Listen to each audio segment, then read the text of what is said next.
Amber Jones, and my name is Amber Jones, and I currently work at the VA at the DOM, and what that is a addiction and PTSD program.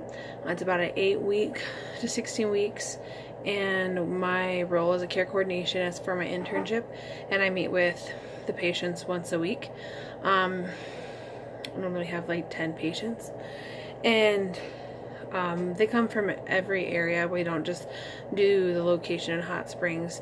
We see people from Colorado, Nebraska, North Dakota, a lot of surrounding areas, maybe even Arizona. With that being said, we definitely have a very diverse, a lot of diversity here. They are all veterans, so that's the one thing that they do have in common.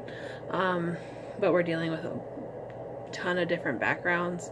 So I had to definitely practice that. Different branches, different terminology there that I need to be aware of with helping them in regard to their PTSD and their addictions. I find that correlates a lot. So I've learned that a lot, in this internship. And so I'm practicing that always.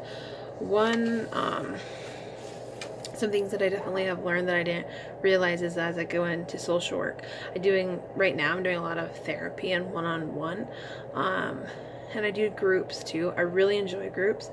I've come to find what I do like, what I don't like as a social worker, which is really helpful for getting into the field and knowing what I'm good at, what areas I'm more weaker in, and what I need to improve on as just being a well-diverse social worker. And that would be definitely the individual therapy sessions. I think that I do really well one-on-one, and I think I do have a lot of experience with hearing a lot of the stories and be able to handle that. But I'm definitely don't feel like that's the role of social worker that I really enjoy, more so of meeting with them and advocating them and helping them get the care they need, and kind of coordinating that kind of care versus helping them through therapy. Just a different role. I do know that I'm a little weaker there, so this is perfect for me because I know that's not what I excel at. Right now, we're actually dealing with a veteran who just killed himself. We just went to their funeral, so it was very emotional. He wasn't my veteran that I had, but I definitely had a lot of contact with him. And so being able to handle that, like we talk about care coordination, we talk about self-care all the time, and I'm always like, oh, I'm good at that.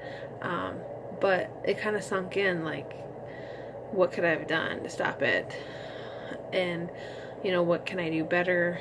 And put myself in that social worker's shoes on how she's handling it.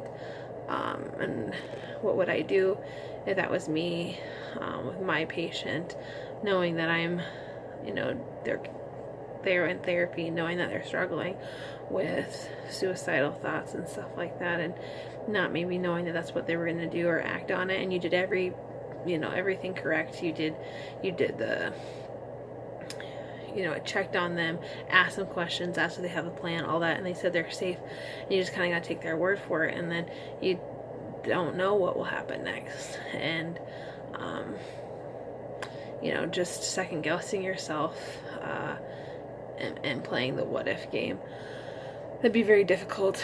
I know that will most likely happen as a social worker. You're gonna lose someone that you to suicide. It's very common working with veterans, and so that's something that I'm going to have to deal with in the future. And so that was kind of just hit home. And how do you handle as a social worker, even working with kids who get abused, stuff like that, like hearing the worst of the worst and being in the core of it, and how you're taking care of yourself and how you're managing that. I think that is one thing that social workers really do struggle with, and I kind of just got a touch of reality on the other aspect that I'm not used to. So I think moving forward, I really need to think about real self-care, and what I'm doing, and making sure that I'm doing the best that I can to take care of myself so I can help veterans and future people.